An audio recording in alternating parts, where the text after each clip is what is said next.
So I'm Ashwin. I'm Jack. We're the creators of Surrounded. Surrounded is an interactive sound art piece which involves 6 ball droppers, which are controlled by 6 buttons in the middle. And whenever you push a button, a metal ball drops from the ceiling, lands in a bucket, and then the sound is put through multiple sound effects and then plays out a speaker in the same position. So we went through a lot of different iterations of ideas about controlling big physical motions and turning them into sound.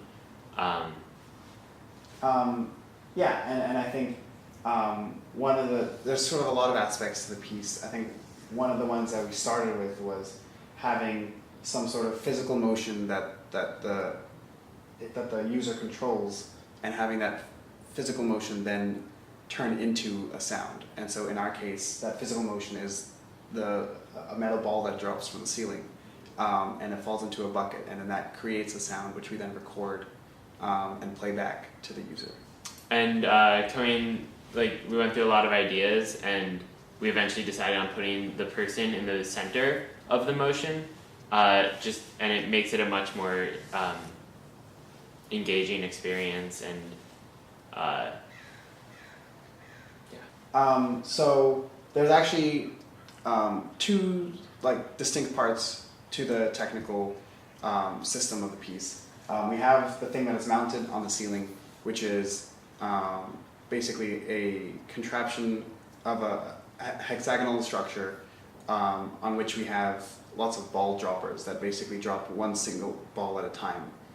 They're made of acrylic, and we use a magnet to hold a ball in place, and then you basically use a solenoid to push out a single ball at a time,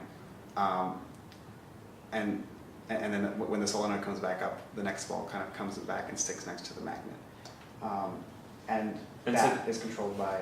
that's controlled by a pad of 6 FSRs that control an Arduino, which tells the solenoids when to drop the ball. And then the other half of the system is there are piezo sensors beneath each bucket, and those all go to an audio interface which goes to Max, which then processes it, adds a bunch of effects, and then sends it out back through the audio interface to the 6 speakers. And so those 2 systems are completely independent. So if you kick the bucket or something, it would make a noise, and if you drop the balls into nothing, they'd still drop. I think another part of the piece that sort of started developing once we put the user at the center was this idea that when you first kind of start interacting with the piece, it's kind of very overwhelming. You press your button, and then you have a ball that falls and a very loud sound that plays back at you from all these different directions.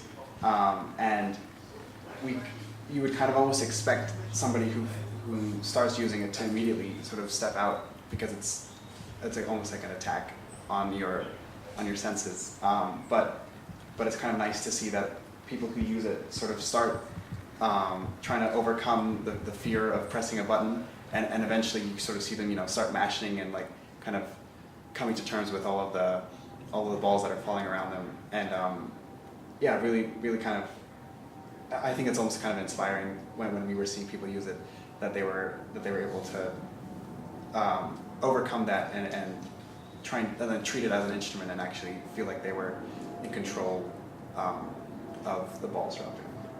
People had very different reactions to it, so it was really interesting to see. And I think the name Surrounded sort of speaks to that, because you can be surrounded by friends or you can be surrounded by enemies.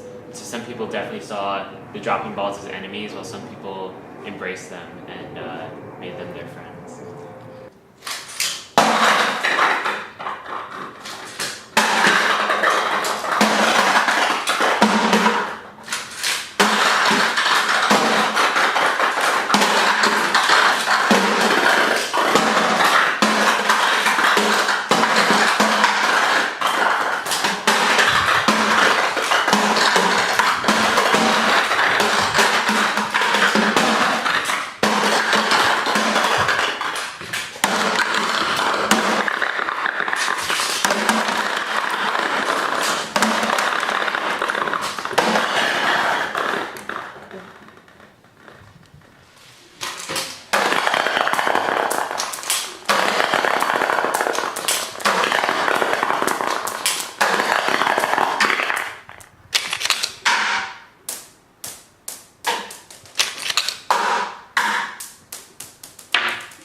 pretty much.